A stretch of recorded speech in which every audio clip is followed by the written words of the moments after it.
Visit Tanzania for less. Exploring this East African gem on a budget is not only possible, but incredibly rewarding. Whether you're a solo backpacker, a volunteer, or just a budget-conscious traveler, we provide valuable insights and resources to make your journey unforgettable without breaking the bank.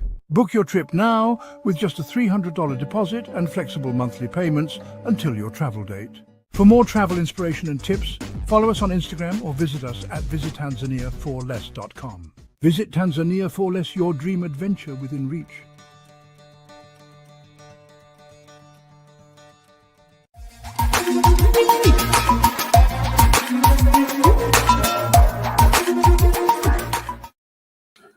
Good afternoon, Muskegon. Welcome to Torn Into, your show for news, information, and more. I am one of your hosts, Gregory T. Roberts, and to my left is Pastor Melvin Burns. And we bring up the team that we want to inform you about what's happening in not only Muskegon, but Michigan, the United States, and throughout the world. This show is brought to you by Custom Series Entertainment, the Bishop. See, just remember the Bishop. There's nothing that he can't do. Also, we want to remind you guys, the sponsor, the kids' trip to Africa is going on. That is happening. Also, we're giving turkeys as well. If you are driving and would like to see the show, please remember these shows repeat themselves on our media sites or on Facebook on 103.7 The Beat or M106. And you can watch the show when you get home. If you'd like to take part, you can get on those sites and apply those questions. What's the weather look like, sir, today? Well, we're fully into fall weather now. So today, we'll have a high of 53, just a little partly sunny. Tomorrow, Saturday, low 38, high of 53. Sunday, low 45, high of 55. Expected to be cloudy. Monday as well, low 42, high of 55. Tuesday, we have a 60% chance of rain, low 48, high of 60. Wednesday, low 47, high 53.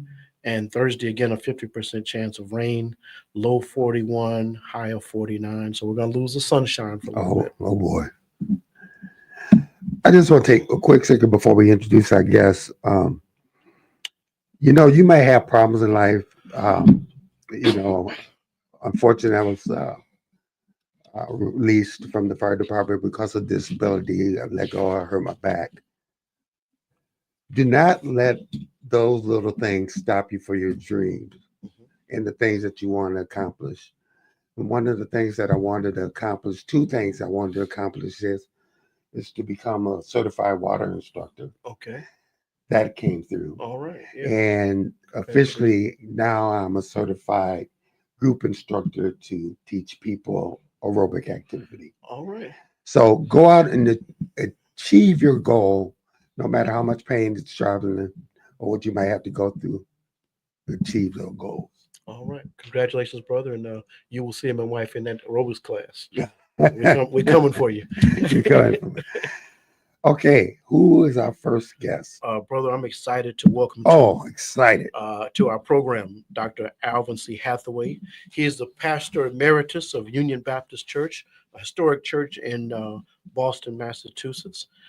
He is president and CEO of Beloved Community Service Corporation that has a mission of serving culturally relevant, culturally sensitive and relevant communities and economic development. He has extensive experience and a commitment to serving underserved communities, and he's also brought more than $4 billion of investment to those communities all over the nation. Wow. His extensive leadership, such as Urban America, Green Line Ventures, and Harbor Bank. And today we get the benefit of his experience. I didn't want to leave out. He also co-founded the African American Ancestry Neuroscience Research Institute to address disparities in neuroscience research. And so a half hour won't be enough. A half hour won't be enough. But would you please join me in welcoming to the program Dr. Alvin C. Hathaway Sr. How you doing, sir? Man, Brother Roberts, Pastor Burns, I mean, you got me with that, man. You know, it's just excited to be with you, man. It's important that we have the opportunity to share. I usually kind of stay in the background, but y'all push me up front. So I do appreciate that, man. So I'm here for you, man. Let's have a real conversation that benefits our people. Okay. Why don't you start, Dr. Hathaway? Tell the folks a little bit about you and your background. So I've been really blessed.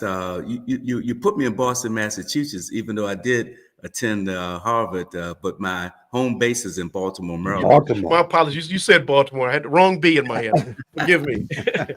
But I was really blessed in that I was a ordained minister and grew up in a historic Baptist church.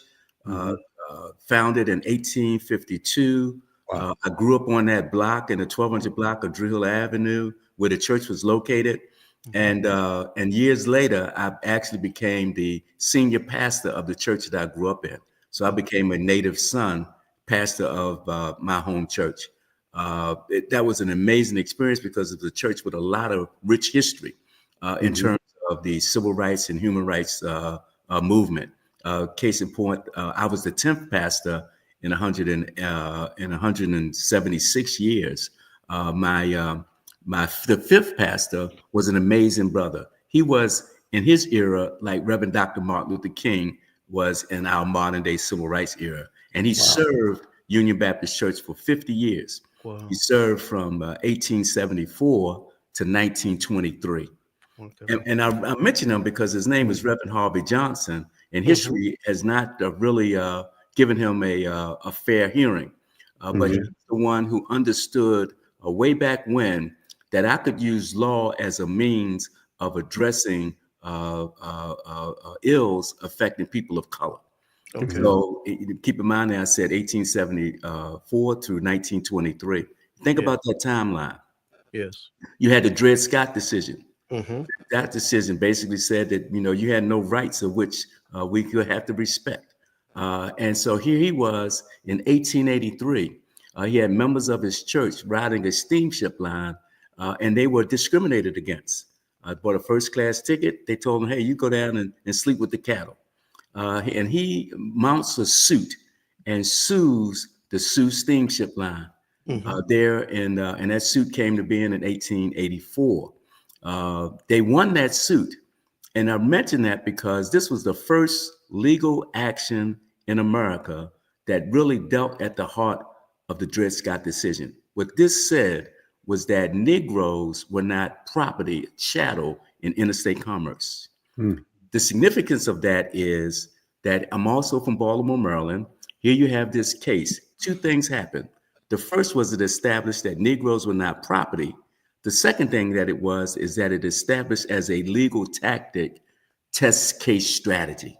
Okay. Test case strategy has been the strategy used for liberation throughout all of our civil rights era, where people in housing would send a white person or a Caucasian, then send an African American to a housing place. And then when they realized that they were discriminated against, they would then sue.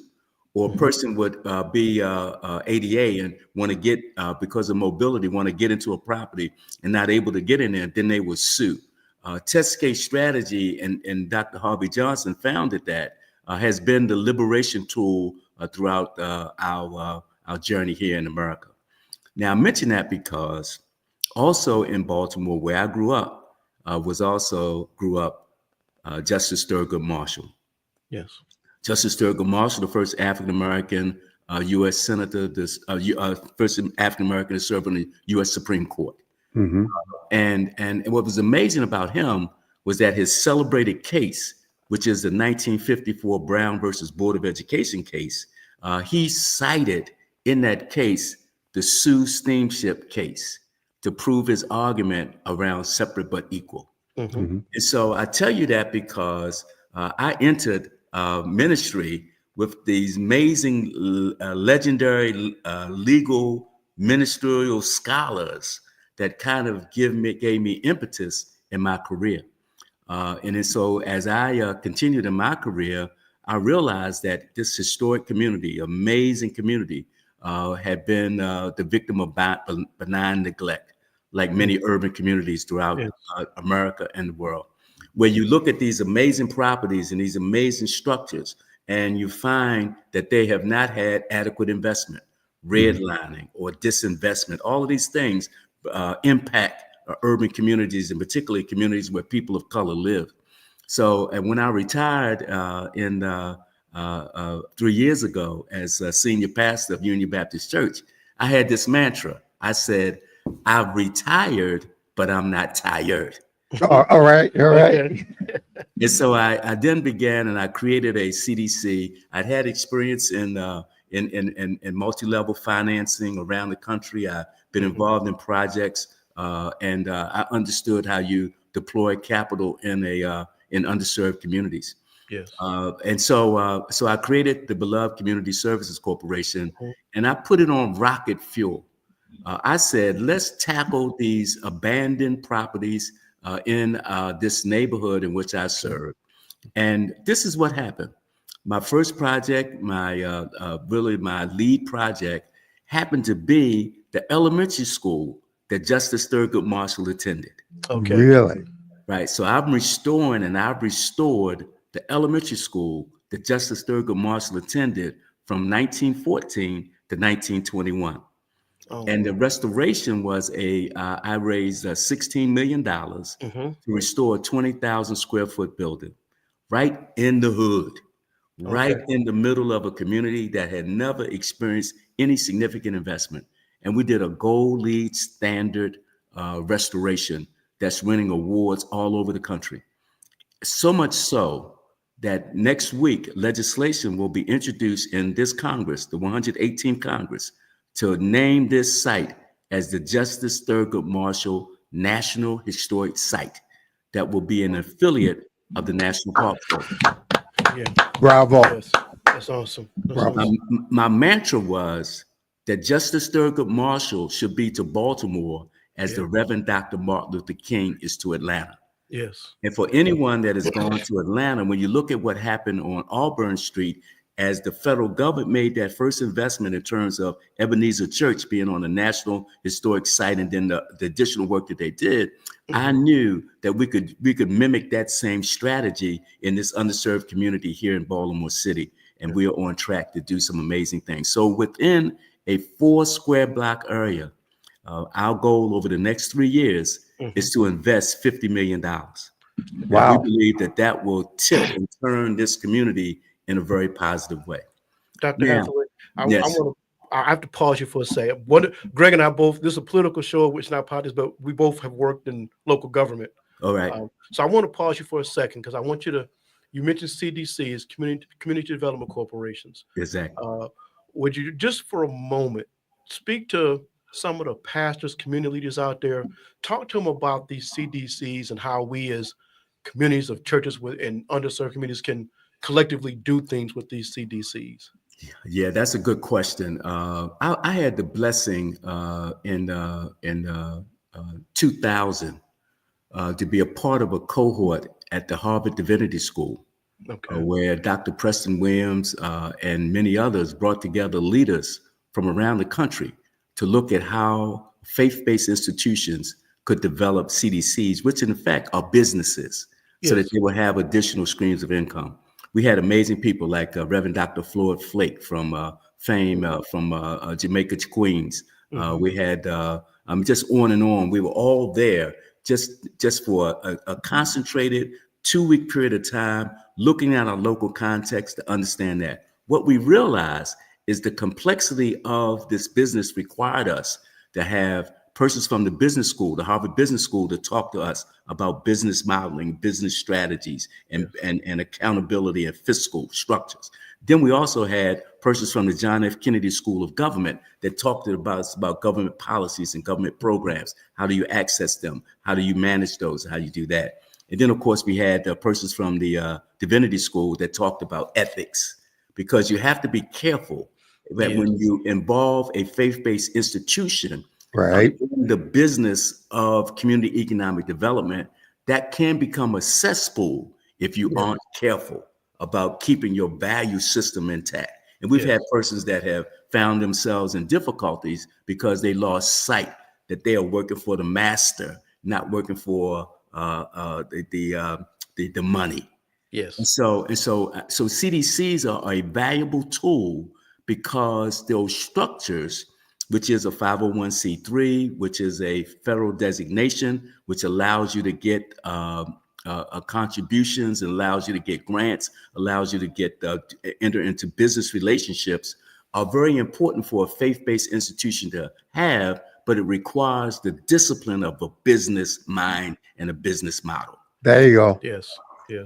So that, for example, the Beloved Community Services Corporation, we actually began in 2008.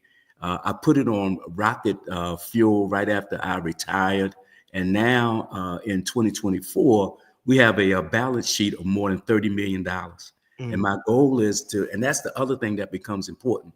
When you are creating a CDC as a local church, you got to realize what's going to be my ultimate goal. If you want change, you've got to create a balance sheet that you can take to a bank so that a bank treats you like a business. Yes. Mhm. It's not a charity.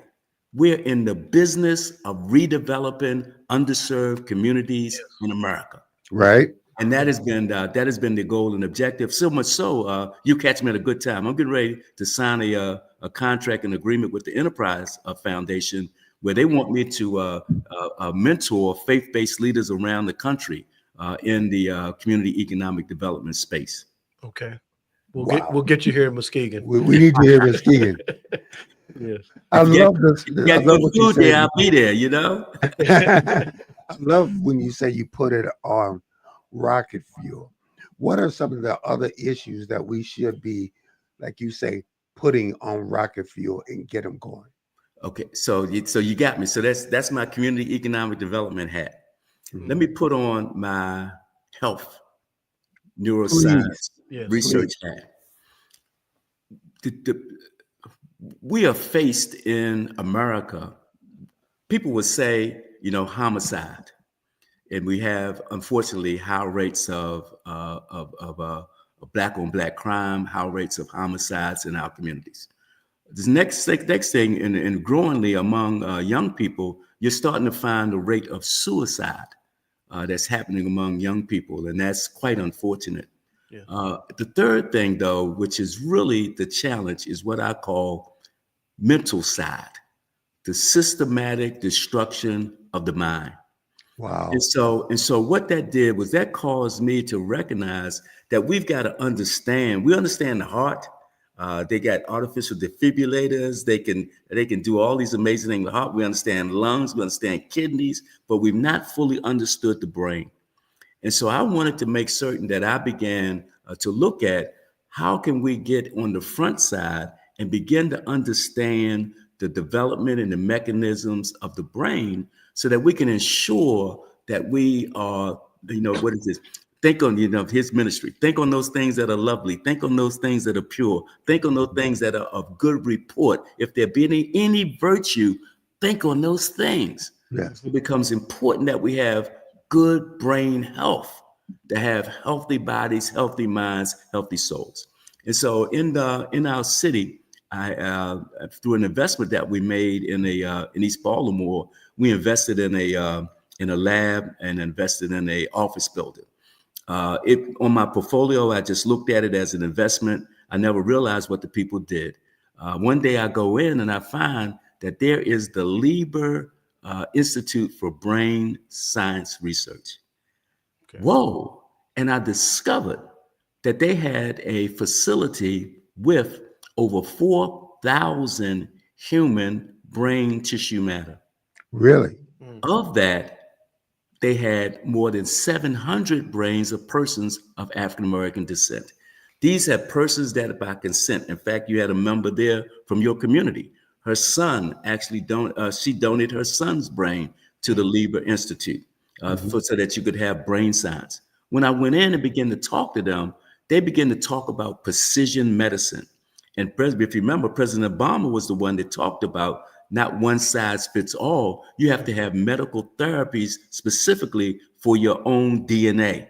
There you go. Okay. And so as I began to look at it, what I recognized was that here was a social justice issue. Yes. They were not having research at the same quality and the same quantity of persons of African ancestry that they were having of people of European ancestry. Mm-hmm. They were having these major studies of looking at Alzheimer's and looking at Parkinson's and looking at that, and were excluding persons of African descent. I then took that on as a social justice issue. Okay. And created the African Ancestry Neuroscience Research Initiative and began to raise money to ensure that we could have research on persons of African ancestry. Let me give you this one and I'll stop here. We know that persons of African ancestry will have an issue of what's called sickle cell. And that sickle cell is this abnormality of a blood cell, and it causes persons to be sick, it causes a person to be ill, and it can also cause premature death. Well, how does that occur? Why does the brain cell adapt in that way? The brain tells the cell to adapt in that way to deal with an issue. When we were in Africa, the brain was saying, how do I deal with malaria that was affecting people in Africa and causing them to have early death? And the body is an amazing thing. So the body said, what we can do when we were in Africa is that we will develop this boomerang shaped cell, and that cell would fight off malaria. Mm-hmm. But what happens? We get brought to America, and we're not dealing with the condition of malaria. So that our body then begins to work with us because our brain has said, develop this sickle cell to fight malaria, but we're in a culture that does not have malaria. So the body starts fighting against itself. Wow. So through brain research, we've been able to find therapies that address sickle cell anemia. So that's why I wanted to get on the front side and look at research as it relates to brain tissue, because brain tissue tells so much about a body when it gets down to a single cell. If you think about the richness of God, He, through an embryo, through the amazing process of birth, has a cell that then becomes a human body. Yes. And God says to that cell, you become an eye, you become a foot, you become skin, you become brain, you become an organ, and He builds the human body all from a cell. And if we can begin to understand that, we can then begin to ensure on the front side, as cells, and basically cells have four elements, and those four elements are the elements that talk one to another.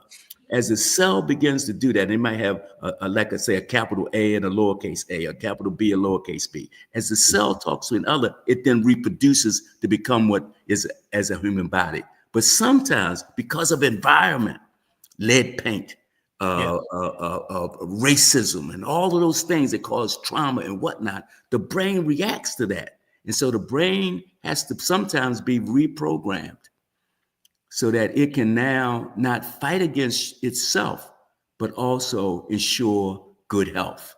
Mm-hmm. That's what's caused me to get involved in neuroscience research. Good afternoon, Anthony Miller. What's some of the things that we could do to have a healthy brain? What's some things that we should be involved in? The first thing I would say to you is that the brain is we only use maybe about 20% of its capacity. And one of the challenges that we have is that we do not fully activate all of the capacity of our brain, meaning that I would encourage all of your listeners to become avid readers. Yes. I would say to them that your amazing brain body, the amazing structure that you have, wants information. It wants knowledge. It wants to learn. It wants to do that. The second thing I would say to you is that you have to have healthy living, meaning healthy lifestyles, walking, water. 90% water. So you need to drink water. You need to exercise. All of those things, healthy eating, all of those things that we know. But the most important thing that I would say to you is that make certain that you have a primary care physician. Because sometimes we want to go to a physician when we are sick, but we should be going to physicians to help us stay well. Yes. Yes. And the brain is such a powerful instrument. Let me say one more thing, and I'll stay top there.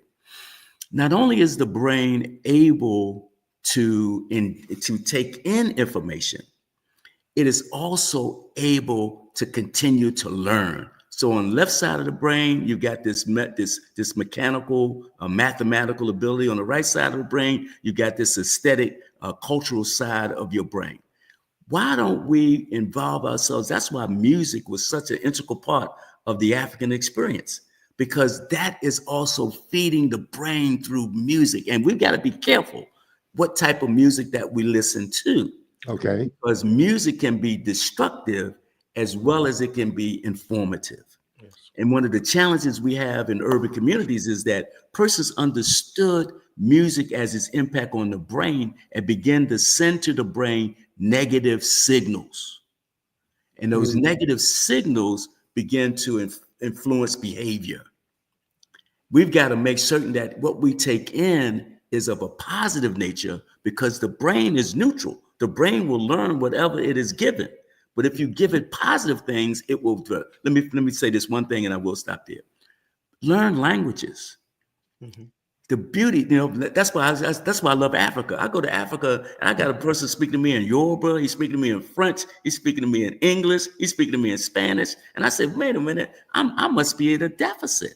I just know one language. Mm-hmm. We need to challenge our brain so that it works and it operates and we maximize it, because the brain, as they would say, the mind is a terrible thing to waste. We only have a couple more minutes, and we'll our time's running out. Dr. Hathaway, you talk about community development and finances and the brain and the mind. Speak to our pastors, church leaders are listening. I guess this idea of more than what we do in the pulpit to affect our community. Yes. Yeah. I had an amazing gentleman that was one of my mentors. His name was Reverend Vernon Dobson. Reverend Vernon Dobson was a part of that Martin Luther King network across the country.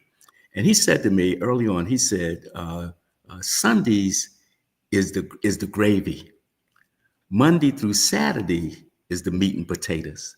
Okay. And I think that what we have to develop in terms of ministry, particularly as we look at the nature of our country today, is that political forces have co-opted some of the faith community and used that as a means of influencing people. That's why we have this almost politicizing of almost a faith politicizing of religion. Mm-hmm. Politics acting like faith. We're supposed to be counterculture. Yes. And we're supposed to be lifting up the humanity of everyone. And so I would say to my faith leaders, it is very, very important that as we go through this next phase of our journey, that we look back at what our ancestors did that had times far more dire than what we're dealing with. The first thing they recognized was that they were a part of a community of faith. The second thing they recognized was that we were also a part of an economic community as well. And so when you think about what we did, if they want to disband Department of Education, what did our ancestors did? Our ancestors created HBCUs. Yeah. We can create schools. We can create daycare facilities. We can create those things. If they want to now make certain that the price for housing is such that people can't afford it, we built houses. That's what Jeremiah told us. Build houses, plant gardens, and eat what you produce. Pray for the city, for if the city prospers, you will prosper. Right. And so I would just say to my brothers of faith, keep the faith. God is still, like James Cohen said, on the side of the oppressed. Dr. We have to have you back because I've had like 18,000 questions, and a half hour was not enough. Please Thank do. you I so really much. appreciate it sharing with y'all. And please, anytime my door is open to you. Thank you. Oh, you just opened up the Pandora's box. Thank you, Doctor. Bless you, Dan. Thank you. Stay strong. All right. Wow. Wow. Incredible. Yes.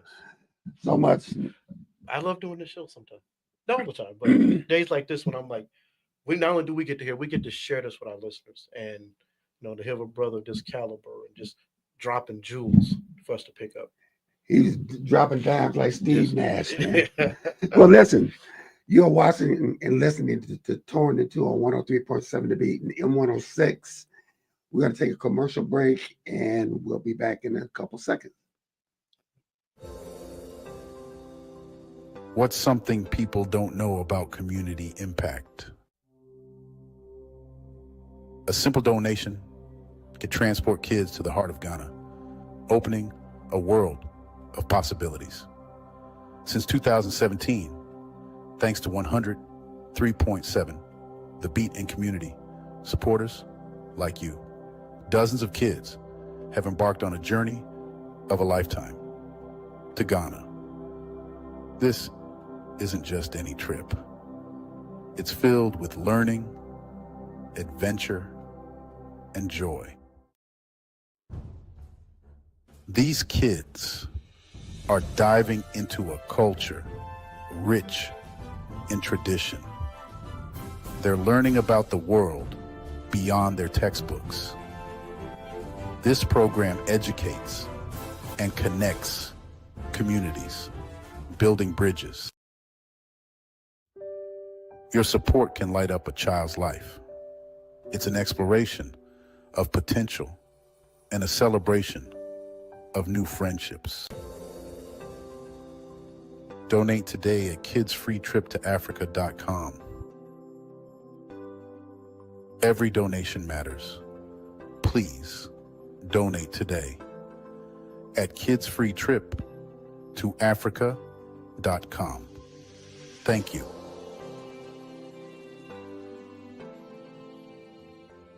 The wait is over. The all-new Umoja Radio Network, home to over 40 black-owned radio stations and podcasts, is here for you. Connect to the world's fastest-growing collection of unapologetically black and proud media, from podcasts to independent black-owned radio stations, and access to the important news and music you need. Umoja Radio is from our culture, by our culture, for our culture. The all-new Umoja Radio is available right now on Google Play and the Apple Store. Join the movement. Be empowered. And welcome back to Torn Into on 103.7 The Beat and M106, brought to you by Bishop Custom Series and Entertainment. Go ahead, my brother. We're glad to be back. Our guest for the second part of our afternoon is Mr. Terry Puffer, and we're going to talk about an event that will be taking place a little later this month in Muskegon County and some other things that are going on. So will you join me and welcome you to the show, Mr. Terry Puffer? Thank you. Appreciate it. Okay. Terry, for folks that don't know you, tell us a little bit about yourself and who you are. Yeah, so I run a real estate company here in Muskegon. We've seen the signs. Yeah, of course. Terry Puffer Real Yes. Estate. Yeah. My broker is 5-Star Real Estate. Yep. So Mhm. yeah, we're probably one of the largest teams in the area. We got like 18 agents and then Wow. 22 employees overall. So Okay. very busy. Very busy. At the So, corner of Summit and Seaway Drive. so we got two offices Okay. actually. Yeah. So we've got the corner of Summit and Seaway, and then we've got another one, brand new one on 423 West. Okay. So yeah. All right, I know we got to talk to you about some issues, but I want your forecast about housing. Oh boy, here we go. The crystal ball, right? Yeah. All right. So I tend to believe that the market will start to soften a little bit. Right now, we're seeing a little decline in home prices and stuff like that. So I think come next year, we're going to start seeing decreases in interest rates. When that happens, I think then people are going to start coming back out to buy homes. Okay. Right now, it's very stagnant. Is right it? now. It Okay. is, yeah. And it matters on certain price ranges too, right? Yeah. I mean, in 0 to 150, it's still moving. Yeah. Anything over that 150 market starts to soften, and anything above, $500,000 is really slow right now. Well, So you mean the days of 3 offers in the same day. Yeah, 24 hours and it's gone. 20% above asking price. Yeah. That's definitely slowed down. So yeah, we started seeing that right around August. Everything started slowing down. So Yeah. Well, I know again that's your business side, but yeah, like good business community people, you're involved in the community as well. quite a bit. So let's talk a little bit about that. Yeah, so I have a nonprofit, Lakeshore Legacy Project. We run with a board of 6 folks Okay. that are local to Muskegon. Okay. We basically put on 3 major events a year, and then of course either a gala or a fundraising event. So this year we already did our trunk and treat. That was right downtown Muskegon. We had, I think, 60 cars out there. That everybody kind of dresses up and does that, and we bought all the candy. I think we spent $8,000 in candy. Wow. It was a lot. So we saw, I bet, I haven't gotten the report yet, but I bet we see over 4,000 people. Okay. So it was, and we go 2 blocks. We go from 1st all the way to 3rd. And that was a fantastic event. But we've got Glow coming up, which I see you got a little poster back here. Yes. So we basically light up downtown. There's a couple sponsors that we really appreciate, which is Van Dyke Mortgage. And then the city of Muskegon stepped up this year and gave us some money, the DDA, to support that event. But basically this year we're going from 1st all the way to 7th. Okay. I'm sorry, 1st to 6th. And then we're going up 3rd Street in Midtown, all the way to Merrill. Oh, So we're adding, I don't know, probably about 7 or 8 blocks to the lights this year. Okay. So yeah, and then we've got a New Year's ball drop as well. Last year was our first year. We expected like 3,500 people. I remember last year. hearing it, Yeah, we were surprised. So we saw 12,000 people. 12,000. Yeah, I remember hearing that. Like you just got overwhelmed. Oh yeah, we took some pictures. It was like, oh, it was nice. It was nice to see that many people. There's this desire for these events, and especially because Lakeshore Legacy Project doesn't charge anything. There's an income inequality around here, and certain people can afford to do events and other people can't, right? And so every event that we do is free for the community, and we normally tag those with canned food drives and stuff like that, and then we give the food back to the community. Now you can concentrate on your business and stuff like that, but you decide that not only is it's important to give back to the community. 100%. Talk to us a little bit about that. So I came from a very, I want to say very poor family. So I didn't get a ton of stuff. And part of the reason why I started Lakeshore Legacy Project is there's things when I was growing up that I remember seeing, like the Christmas lights, right? I seen the Christmas lights downtown. The mall was there. Everybody was down there having a good time. The moose that was in the mall, that was like one of my good memories. Right. And so, but then now I got a daughter and I try to bring her out and do stuff. And I'm like, where is all the stuff? Right? There's no lights downtown. There's no festive stuff down there. Now it's starting to come back. But 4 years ago, when we started Lakeshore Legacy Project, there was nothing. So we wanted to do the lights, and some people can't afford to go to a concert and all these other things. So we did the summer concert series as well, and we didn't charge. And we spent $180,000 on that event, and that was 11 weeks of just different genres of music to appeal to the masses. So it's definitely very important to get back. Well, I'm gonna cheat. I'm gonna tell you and I met before because I actually down at the concerts. I was down there, and I was like, "Tell me about this event." And you spent about 20 minutes telling me what's going on and kind of what you do. But one of the things you mentioned is the idea of you want the event to be free. Yes. Talk about that and why that's important to you. Because again, my history, growing up and I didn't have any money, I was left out of a lot of stuff. Like I couldn't do wrestling in school. I couldn't do certain events. Like I couldn't do any of that stuff because my parents didn't have $40 for the leotard outfit for the wrestling. So I missed out on a lot of that stuff. So trying to bring some of these events where you don't have to pay is at my core. It's super important. Super important. Good. Yep. Okay. So you talked about you did this trunk or treat. Yep. You talked about the lights. It hit home to me because I was one of those individuals, those that couldn't afford to do a lot of things. Talk about that. Just and again, I think it comes back to me having that feeling of being not part of something, right? And when you're at high school or in grade school and you're wanting to do these events and hang out with people, you get left out of groups. Yes. Right. And it's almost like you're segregating yourself from everybody else. And so if you don't have money, that is a status. Yeah. I mean, that's a Yeah. status. And so being able to bring these events, the concerts, whatever, Mhm. else that we decide to do Mhm. is allowing us to kind of break those barriers, which I think is super important. Okay. So the Glow event coming up starts November 30th. November 30th. Yep. Okay. Yep. So- 5 o'clock at Hackley Park. Oh, So we good. partner with the tree lighting ceremony that Okay. City of Oh, Muskegon does. So, Okay. so we partner with them, and they normally get 2,000, 2,500 people there Mhm. on top of all the people we bring.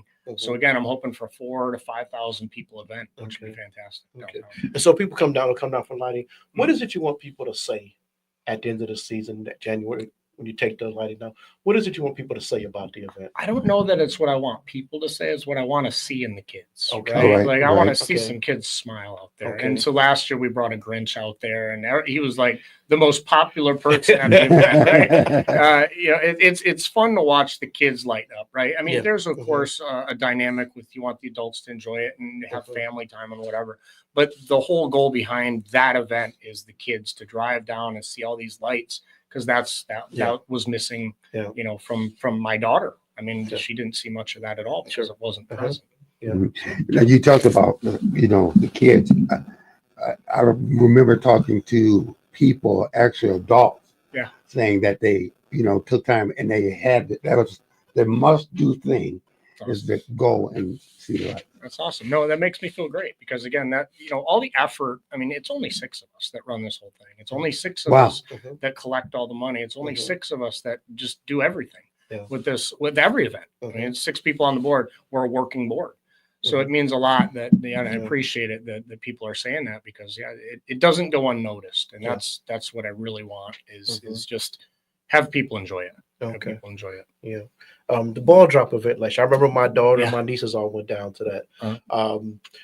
Talk about that overwhelming response you had last year and what you have planned for this year. It's kind of funny. Like when I went out there last year, I had probably 2 days before the event, like all the planning, everything's ready to go, and we're ready to put it all together. Guess who has the flu? Oh no. Oh, I no. the day prior, I had the worst flu. I gosh. sucked it up. I filled my body full of medicine Mhm. and wore a mask and just went out there. And so some of it's a little a blur because I couldn't really remember. So I revert back to the videos and I'm like, oh, that was awesome. But yeah, it was fun. We had pyrotechnics, a company that comes out to Muskegon. They do the Mhm. 4th of July fireworks. They do a Mhm. lot of stuff locally for people. So we hired them last year. We had the ball drop. And then we did a minute of finale fireworks. Okay. This year, we're updating it to 5 minutes of Nice. all finale fireworks. Okay. Yeah. So it's going to be what we had last year times 5. Okay. So it's going to be really fun. So, Okay. Cool. yeah, hopefully we'll see more people than last year. Okay. We're a little bit better prepared because now we got bathrooms. Okay. That was a big miss. Yeah. When we were thinking 3,500 people, it's a first year event. We Yeah. don't know what to expect, right? Yeah. If you Yeah. guys ever held events, Oh, it's yeah. like, oh, surprise, Yeah. whatever happens. And so we had we expected all the restaurants and bars to be able to handle the people, bathrooms, drinks, whatever. Nobody served food. Nobody stayed late to serve food. So we got food trucks this year. We've got restrooms now this year. Okay. So, yeah, Okay. we're adding some stuff. So Okay. trying to fill those gaps. Yeah. Right. Yeah. So Awesome. I want you to talk to the business owner Huh? out there that they can make a difference. They can actually, like yourself, you work real hard through the week and the weekend, but you decide because of something that you went through in your past 100%. that they can make a difference other than looking at the bottom dollar. 100%. I mean, it doesn't cost us anything. I mean, I donate and I do sponsorships through my company. We actually, with Terry Puffer Real Estate, we give a percentage of every deal that we do, and it goes in this separate account. And so every year, I'm not going to name the number, but we put in quite a bit of money. Sure. But beyond that, that's not necessary, right? And you're absolutely right. It takes effort. So it takes time, effort, and the ability to gather people and have the same common goal, which I tend to think with the 6 people we have is very, very solid. So, Okay. yeah. So let me ask you that, you're involved in this, but when you sit back and dream, what are some of the other things you'd like to Maybe with some more No, I help, just did with some more it. dollars, Uh, with some more help, someone else. What are some of the things you'd like to maybe grow into as the future? It's so ironic that you asked me that because Mhm. this morning I was just thinking about the homeless population and Yes. housing and everything else. So low income housing and the homeless population. And if you look at my Facebook, it's ironic that you asked me that because just this morning I said I had an epiphany. I had worked with I woke up this morning and my wife was watching a different video from a local nonprofit, West Michigan Canine, Mhm. and they have this amazing event where they're helping veterans get these dogs that are Mhm. trained to help them, PTSD dogs, whatever. Mhm. So they take this event and they host a run. Okay, so on that they raised, I think the second year they raised like $95,000 Nice. for that. So, right, because there's heart to that Yes. piece, right? Yeah. And I don't want to say there's no heart to ours because there's a definite heart, Yes. but there's no larger direction. And so I was looking at different options. I'm going to talk to the city of Muskegon over, was it next week? I got a meeting with Jake Eckholm and I'm going to ask him, what are the options? Do you guys offer PUD discounts? Do you have different tax abatements? What options do we have to where I could buy, a plot of land in the city of Muskegon and throw up tiny homes, Yes. 300-400 square foot little homes, and then either I don't know how I'd run it. Again, this was just an epiphany I had this morning while I was laying in bed with my wife. So but to be able to have maybe one that's just set aside for homeless folks and then partner with the Muskegon Rescue Mission or City Boy will help us supply food to these folks that are staying in here just to get people off the street, because during the winter I just was at Meyer and there's this poor guy sitting out just freezing against the building. And I'm like, I don't know. It hurts just seeing that. It's because, your work as a realtor, you're doesn't expect most people are buying homes. Yeah. But if your eyes open to Muskegon, you're seeing we've got a real homeless issue here. And home shortage. I walk a lot in the summertime. Yeah. In places I walk, it's like I'm seeing people out in places I didn't see before. I live in Muskegon Heights. And, if there are a lot of abandoned places, we're seeing people that are living in these spots. 100%. And I think as you had that discussion with Muskegon, consider Muskegon Heights, but we're really trying to consider what are some real issues we can do. We know other parts of the country have these issues, and some people have tried things that work, but I think as a community, we kind of got to put our heads together and realize we got a growing issue here. I like to add to that a lot of people think that those people are out there and they're just making a choice and stuff like that, but explain to our listener and viewers that it is a real issue. Like by our church, we have outlets. There are actually people, at our church, plugging using the phone just to plug up the cell phones and whatever. Talk to people about the housing problem, and it's a real issue. Yeah, I think housing right now is pricing people out. That's really what it is. I mean, in order for somebody to survive, and I don't have all the math with me, but in order for somebody to survive, you need to make $20 an hour minimum. Otherwise, you got to work 2 jobs. Mother, father, whoever is living in that home. Now I'm starting to see, a house that used to have, a mom and a kid can't be a mom and a kid. Now it's mom, kid, and boyfriend or grandfather, whatever. So now it's being multi-generational homes. And so on top of that, with the interest rates the way they are, they're not horrible because they used to be much higher, but they're coming back down. But still, we're never going to see 3%, probably in our lifetime again, 2.8, whatever, as far as an interest rate. But you look at somebody that could have bought a home 4 or 5 years ago at 2.5 or 2.8 or 3%. Now you've doubled it, where let's just say it's double at 6. We're still at 6.75. Right. And it varies every day. So it could be a little off, but it's very difficult for people to get a home right now. As far as just money, you need money. So down payments are different. I mean, you can use programs that the city of Muskegon has. There's a MISHDA down payment assistance program. So there's a lot of programs available, but still the payment exists. Insurance is going up, everything. It's difficult. I want you to address that because I really feel sorry for this generation. Having to deal with childcare and having to deal with, but they want to buy a house, and they're renting a house at 18. The same thing that they could be doing to pay for a house. And there's really a lot of people are really struggling, and they're working 2 jobs.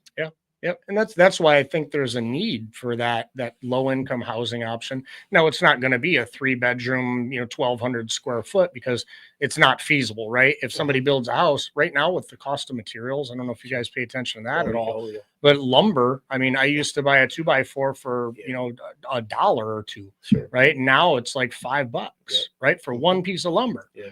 And you start adding all this stuff up, this sheet of OSB, all these things, it'll probably cost me, I was looking at, because I build houses as well and do rehabs, and we try to turn those.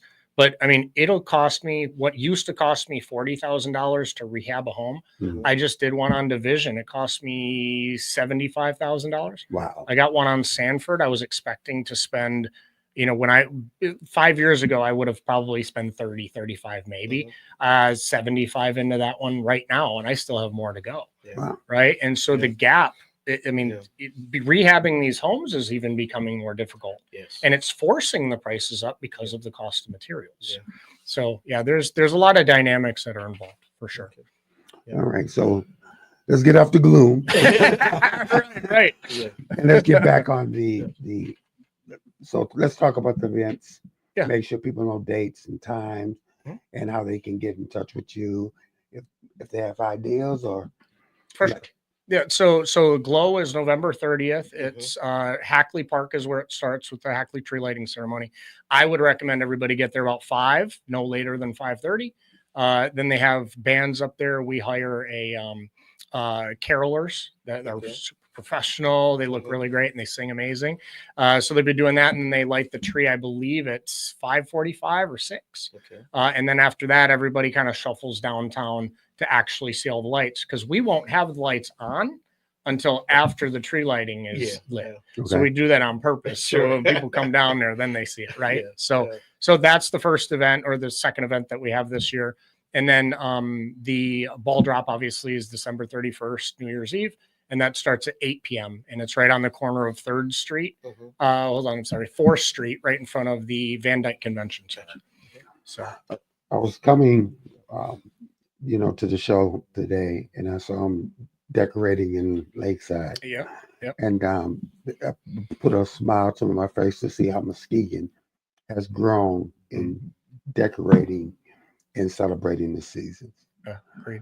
How's your heart feel? Full. Full. It was funny. Again, I woke up this morning and just saw that, and I got inspired.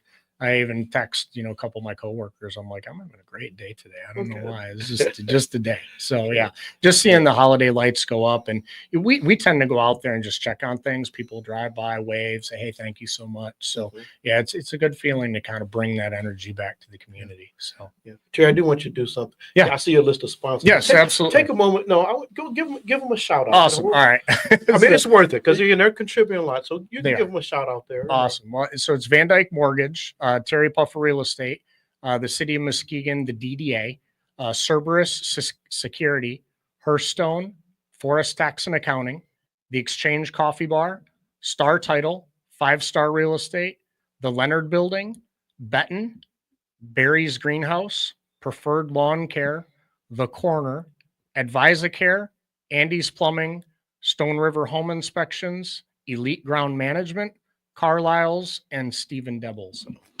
So nice. Yeah. Now, what if I'm an inspired person, and I just heard, and I need to get involved. I want to get involved. Mm-hmm. What should I do, and how can I get in touch with you? So my number is, can I put my number out there? Absolutely. So fair enough. You can do whatever you want. 231-855-5001.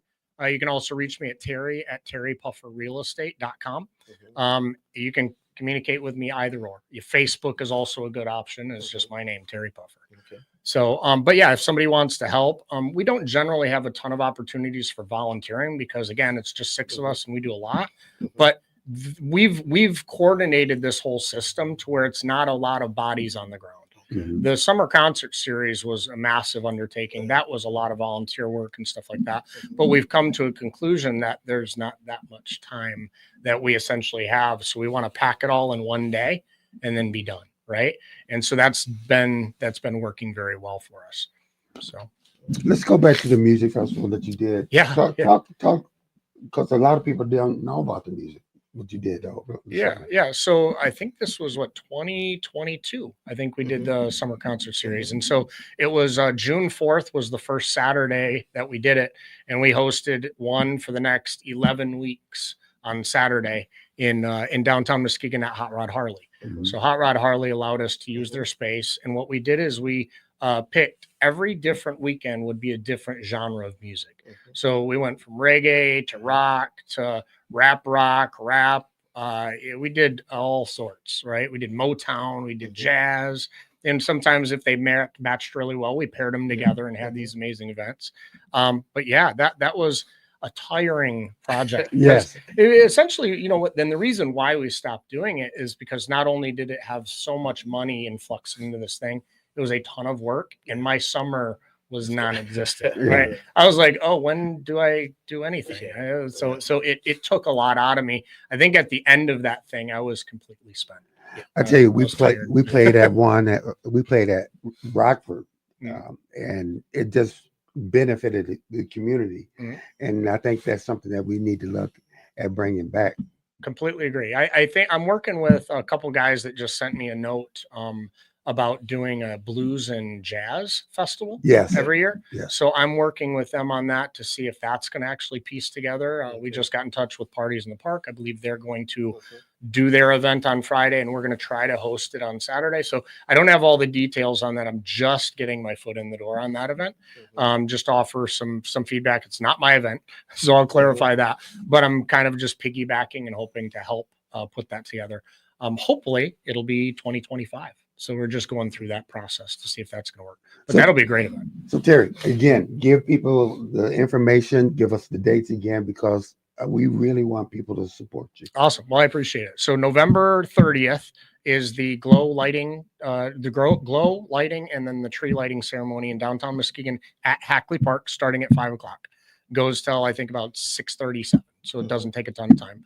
And then we've got the New Year's Eve ball drop, December 31st, starting at 8 p.m. right on the corner of 4th and Western in downtown Muskegon. Okay. Right. Yeah, and Terry's got a 8.5 by 11 sheet with full of supporters, but we can make the font smaller.